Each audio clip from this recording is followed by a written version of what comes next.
Sallallahu ala nabil karim. Jama'a assalamu alaikum. Ina son ƙara muku barka da zuwa wannan gida mai albarka kuma gaban jagoranmu mai girma sanata Rabi Musa Kwankwaso.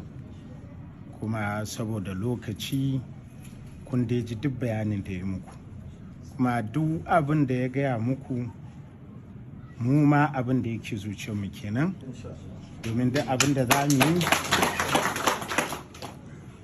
muna kwaikwaya daga abubuwa da ayyuka na alheri da yi. Wasu suna cewa wai idan muka samu mulki ba mu ne za mu yi mulki ba, shi ne zai yi mulki. To ne a wajena wannan mutane suna bani mamaki kuma suna bani dariya, saboda ina da tambaya. Shin a gwamnati duk shugaba wanda yake son ci gaban al'umma ya kamata a ce ya nemi mutane, manyan mutane wanda za su dinga ba shawara.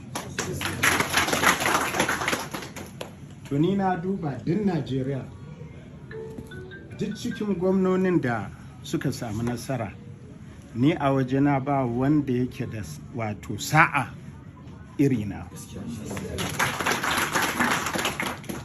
Saboda tambayar da nake yi, in dai ci gaba kake so, to ni a jihar Kano na samu wanda yake yana da experience wanda duk Najeriya babu mai experience ne.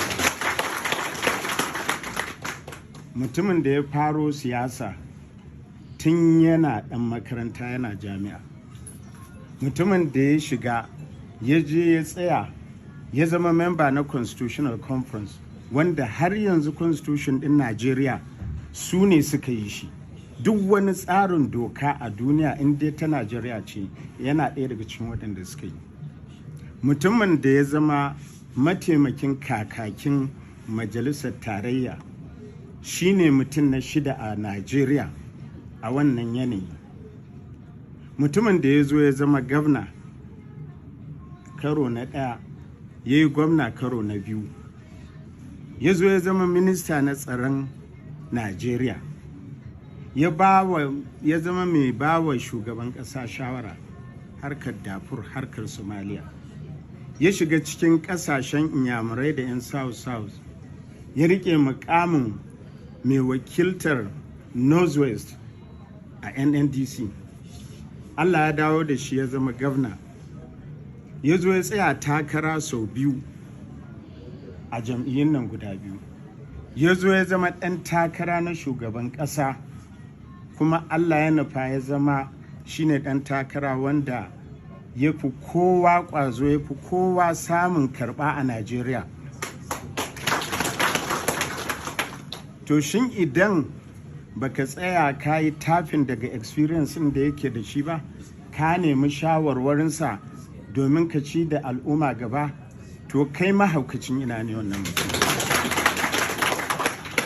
To saboda haka muna gode wa Allah da ya ba mu shi, kuma muna tabbatar muku da cewa kamar yadda suke faɗa, ni na yadda a zuciyata, kuma mataimakina ya yadda duk abin ɗin da ya ce zai yi shi za mu yi, domin mun san ba zai kai mu ba.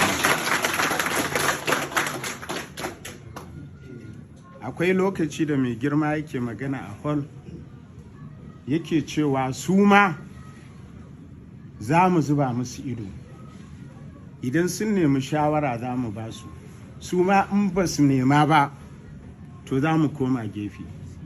Har Abuja na bishi, nisiran kai da ban ji daɗin wannan magana ba, saboda mu idan akwai masoyanka masu yi maka biyayya ba 100 ba, ku ƙara 100, 200%, mu ne masu wannan biyayya.